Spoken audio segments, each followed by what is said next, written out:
అయితే ఇక్కడ ముగ్గురు ముఖ్య అనుచరులు తిష్ట వేసుకుని కూర్చున్నారు. అందులో మరీ ముఖ్యంగా మీ పాలేరు నుంచి ప్రాతినిధ్యం వహిస్తున్న ఆయన, ఇక ఆయన గురించి అయితే చెప్తా. పుష్కర కాలం నీళ్లతో, నిధులతో, సంక్షేమ పథకాలతో, రైతు కన్నీరు లేకుండా పుష్కలంగా మరి పంటలతో విలసిల్లిన తెలంగాణ ఇవాళ ఈ ముష్కరుల పాలనలో ఇబ్బందుల పాలయ్యింది. వాస్తవమా కాదా మీరే ఆలోచన చేయండి. 12 ఏళ్ల తర్వాత ఇవాళ ఒక్క మాట నేను అడుగుతా ఉన్నా. ఒకవైపు రాష్ట్ర రెవెన్యూ మాత్రం పడిపోతా ఉన్నది, రాష్ట్ర రెవెన్యూ తగ్గుతున్నది. కానీ రెవెన్యూ మంత్రి గారి అవినీతి సామ్రాజ్యం మాత్రం 100,000 రెట్లు పెరిగిపోతా ఉన్నది. నేను చెప్పింది కరెక్టేనా?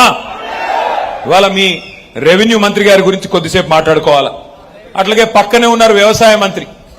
రాష్ట్రమంతటా వ్యవసాయం సంక్షోభంలో ఉన్నది. రైతు బంధు లేదు, యూరియా లేదు, ఇంత పోని కరెంట్ అన్నా సరిగ్గిస్తారా అంటే కరెంటు లేదు. అట్లాగే మరి మీరు రైతు బంధు ఇవ్వకపోయినా, రైతు బీమాకి డబ్బులు కట్టకపోయినా, యూరియా ఇవ్వకపోయినా, కష్టపడి ఆరుగాలం కష్టపడి రైతు పంట పండిస్తే 60 రోజుల పాటు కనీసం ధాన్యం కొనే దిక్కు లేదు. వ్యవసాయం సంక్షోభంలోకి పోతా ఉంటే వ్యవసాయ మంత్రి గారి అక్రమాలు మాత్రం రోజుకొక్కటి బయటకు వస్తా ఉన్నాయి.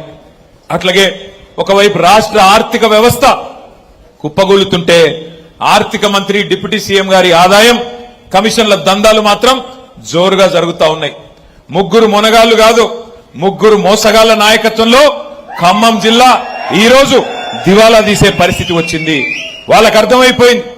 పాలేరులో ఇక్కడ వస్తున్న స్పందన, పాలేరులో ఇవాళ కందాల ఉపేందర్ రెడ్డి గారిని గుర్తు చేసుకుంటున్న పద్ధతి, ఇది చూస్తా ఉంటే వాళ్ళకు అర్థమైంది. మా కేల్ ఖతం, దుకాణం బంద్, కాంగ్రెస్ మళ్లీ గెలవదు, అందుకే దీపం ఉన్నప్పుడే ఇల్లు చక్కబెట్టుకోవాలని చెప్పి ఇష్టం వచ్చినట్టుగా విచ్చలవిడి దోపిడి. ఒకటి కాదు, రెండు కాదు. మీ బాంబుల మంత్రి గురించి చెప్పాలంటే పొంగులేటి కాదు, ఆయన పేరు బాంబులేటే. ఆయన గురించి చెప్పాలంటే ఎంత సంపాదించాడంటే, ఆ నోట్లు లెక్కబెట్టే మెషిన్లు ఉంటాయి చూడు, నోట్లు లెక్కబెట్టే మెషిన్లు కూడా అలసిపోయేంత అక్రమ సంపాదన మీ మంత్రి గారు. ఒకటి కాదు, రెండు కాదు, తెగించినాడు. నేనేదో ఊరికే చెప్పడం లేదు. ఇప్పుడే ఒక చిన్న వీడియో కూడా మీకోసం తెచ్చినా, ఆ వీడియో కూడా మీకు చూపెడతా. పొంగులేటి గారి అవినీతికి సంబంధించిన వీడియో వేయాలమ్మా.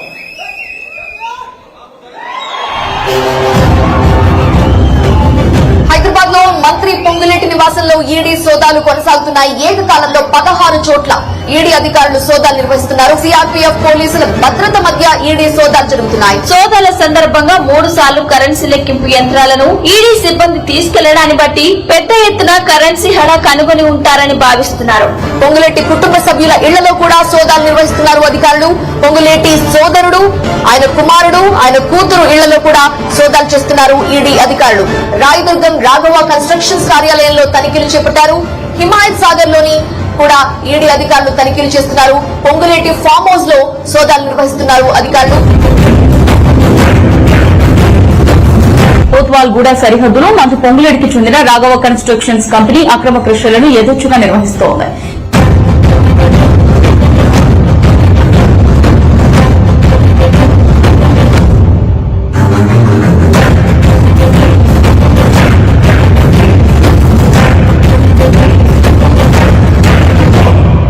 బ్రేకింగ్ చూస్తున్నా, మంత్రి పొంగులేటి శ్రీనివాస్ రెడ్డికి హైడ్రా అధికారులు షాక్ ఇచ్చారు.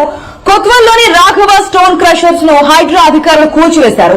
అనుమతులు లేకుండా కొంతకాలంగా దీన్ని నడుపుతున్నట్లుగా అధికారులు గుర్తించారు. రాఘవ కన్స్ట్రక్షన్ కు చెందిన స్టోన్ క్రషర్స్ ను హైడ్రా నేలమట్టం చేసింది. మైనింగ్ పొల్యూషన్ అధికారుల ఫిర్యాదుతో అధికారులు చర్యలు తీసుకున్నారు.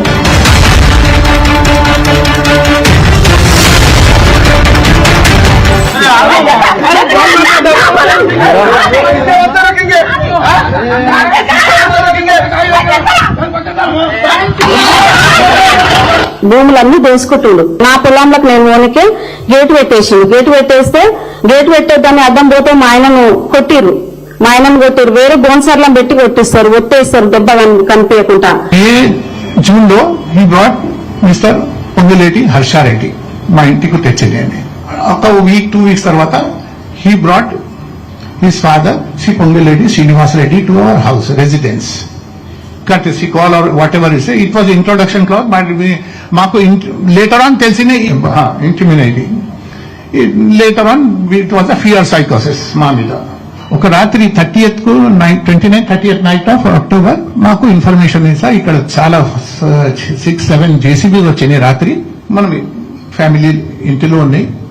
బ్రేకప్ చేస్తే మా స్టాఫ్ కు భయం పెట్టి అందర్ they fled and hid inside the farm. ఆయన భూమి మా చుట్టూ మొత్తం ల్యాండ్ కు జేసీబీతో గుల్లగొట్టినాయి. We were helpless. అసెంబ్లీలో కూడా ఎన్ని కామెంట్స్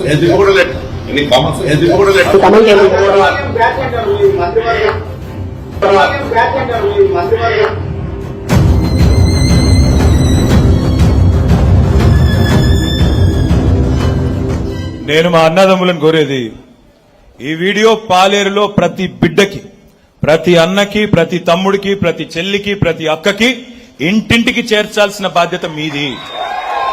ఇందుకేనా పాలేరు ప్రజలు గెలిపించింది మిమ్మల్ని? 1000 కోట్లు కొల్లగొట్టి ఇవాళ 1 కాదు 2 కాదు, నేను ఒకటే మాట అడుగుతా ఉన్నా. అక్కడ మీరు చూశారు ఇందాక, సెప్టెంబర్ 28, 2024 సెప్టెంబర్ 28, 2024 అంటే ఇంకో 4 నెలలు అయితే 2 సంవత్సరాలు గడిచిపోతుంది. ఈడీ వచ్చి పొంగులేటి గారి మీద రైడ్ చేసింది. ఇప్పుడే మీరు చూశారు ఆ వీడియోలో. అది మనం తయారు చేసింది కాదు, టీవీల వాళ్ళు. నోట్ల కట్టలు లెక్కబెట్టే మెషిన్లు 1 కాదు 3 మెషిన్లు లోపలికి తీసుకెళ్తున్నారు సిఆర్పీఎఫ్ బలగాలు అని. 2 ఏళ్లు కావస్తుంది కదా, ఏమైంది మరి ఆ కేసు? ఎక్కడ పోయినాయి 100 కోట్లు? దొరికిన 100 కోట్లు చెప్పగలరా ఎవరన్నా? ఎక్కడ పోయింది? ఇటు బీజేపీ వాడు మాట్లాడాడు, అటు కాంగ్రెస్ వాడు మాట్లాడాడు, అటు ఈడీ వాడు కనీసం ఒక స్టేట్మెంట్ కాదు, ఒక ట్విట్టర్లో ఒక ట్వీట్ కూడా పెట్టాడు. ఎందుకు మరి? ఏం జరుగుతా ఉందంటే, మీరు గెలిపించిన పాలేరు ఎమ్మెల్యే ఇవాళ రెవెన్యూ మంత్రిగా ఉన్న పొంగులేటి శ్రీనివాసరెడ్డి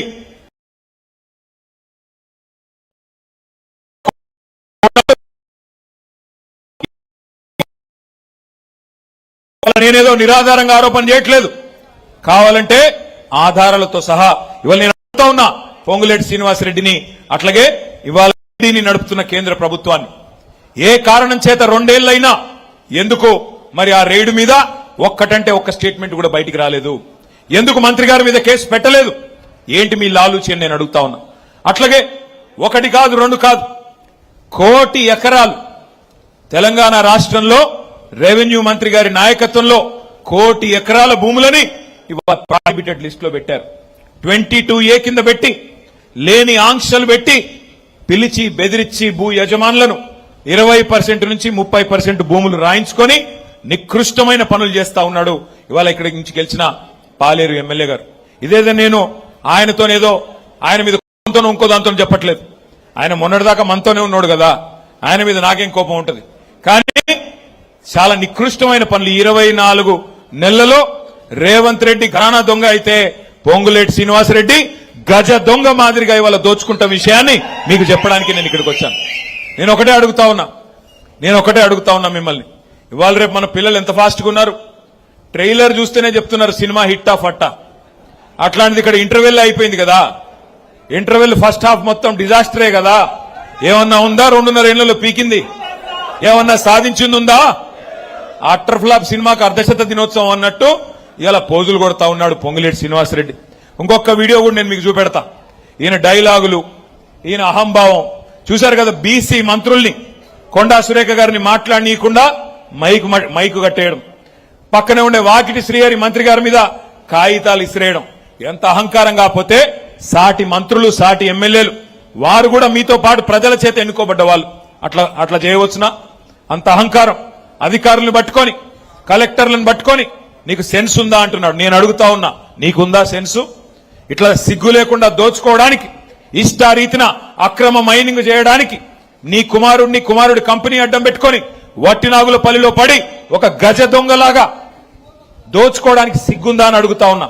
ఇవాళ ఆ పల్లవి షా, సతీష్ షా అనే వ్యక్తులు వట్టినాగులపల్లిలో ఎప్పుడో 1967లో భూములు కొనుక్కున్నారు.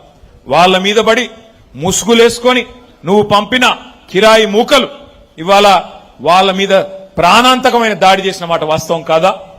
ఎఫ్ఐఆర్ చేస్తే ఒక నిజాయితీ గల పోలీస్ అధికారి హబీబుల్లా ఖాన్ అని ఆయన తెల్లారి వరకే ట్రాన్స్ఫర్ చేసిన మాట వాస్తవం కాదా? ఏది వాస్తవాలు కాదు పొంగులేటి గారు? మీ అన్యాయాలు, మీ అక్రమాలు, మీ అహంకారం ప్రజలు చూడట్లేదు అనుకుంటా ఉన్నారా?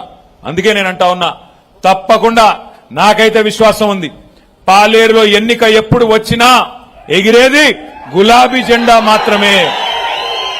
ఈయన గారి మాటలు ఈయన హౌసింగ్ శాఖ మంత్రి కూడా ఏం మాటలు చెప్పాడో హౌసింగ్ మంత్రిగా ఒకసారి వినండి.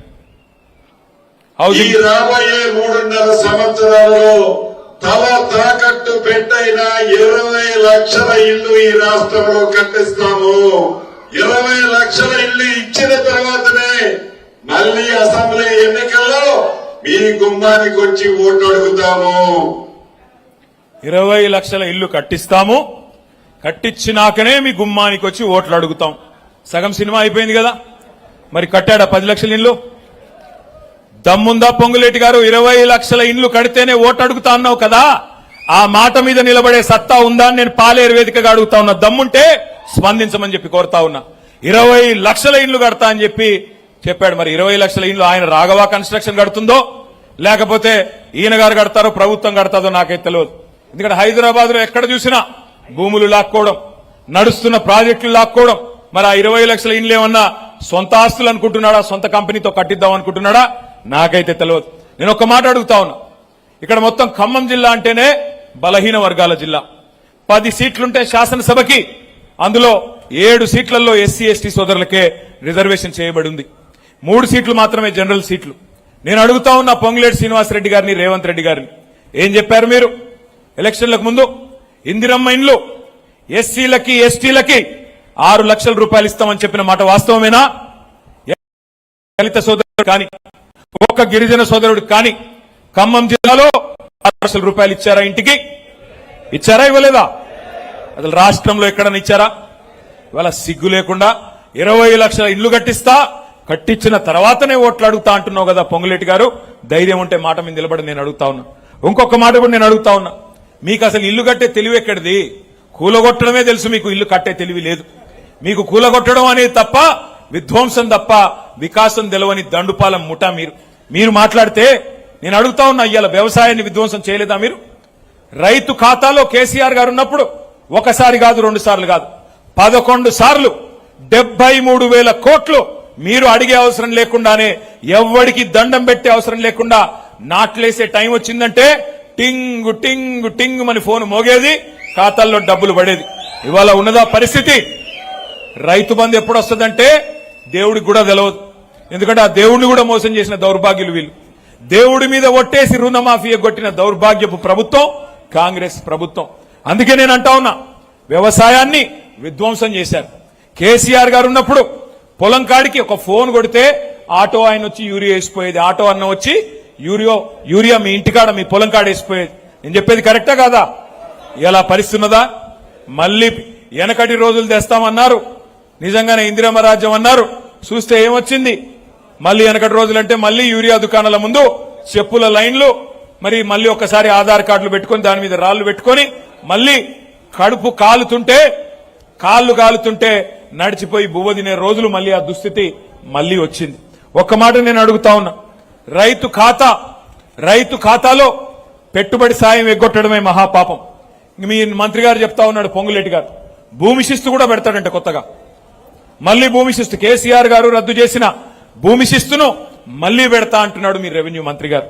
వెన్నుముక లాంటి రైతు ముక్కు విండి వసూలు చేస్తా అని చెప్పి నికృష్టంగా మాట్లాడుతూ ఉన్నారు. అందుకే నేను అనేది ఒకటే మాట, ఇవాళ రాష్ట్రంలో ఒక విషయం, అయితేనేమి యువకులు పెద్ద మనుషులైతేనేమి అందరికీ అన్ని విషయాలు అర్థమైనాయి, తేట తెల్లమైనాయి. ఏమంటున్నాం ఈరోజు మనందరం కూడా?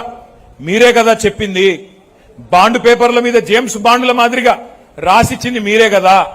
బట్టి విక్రమార్క గారైతే బాండ్ పేపర్ రాసి దేవుడి కాళ్ళ దగ్గర పెట్టి 6 గ్యారంటీలు కార్డులు భద్రంగా పెట్టుకోండి, 3 నెలలు భద్రంగా దాచిపెట్టుకోండి, 99 రోజుల తర్వాత మా వాళ్ళు వస్తారు, కాంగ్రెస్ కార్డులు తీసుకుంటారు.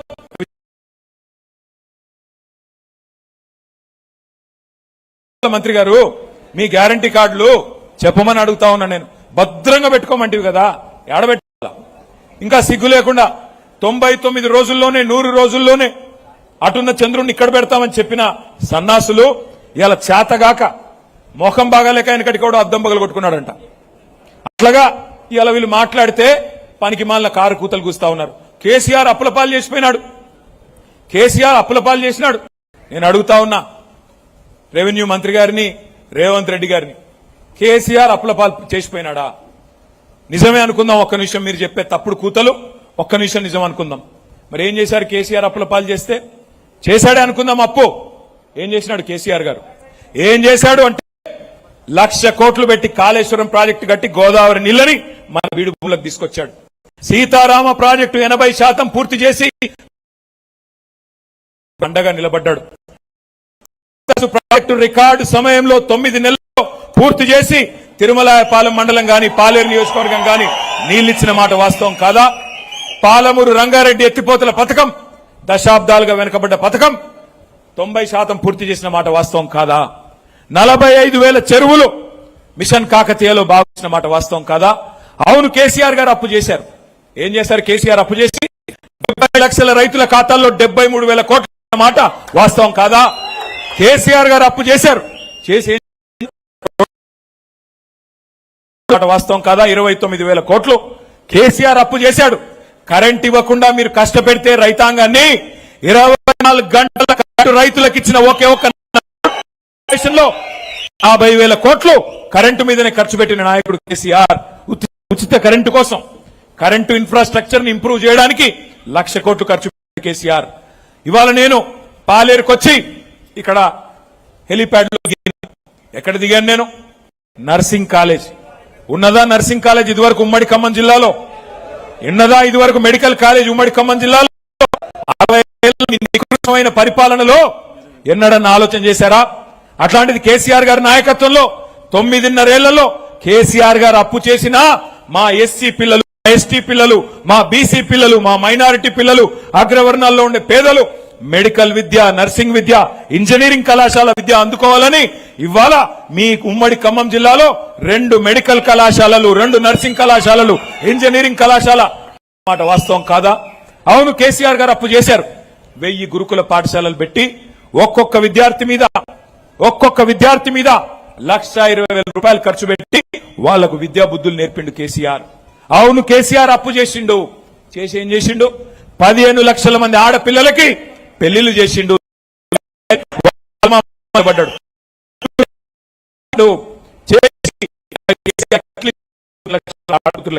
ఆడపిల్ల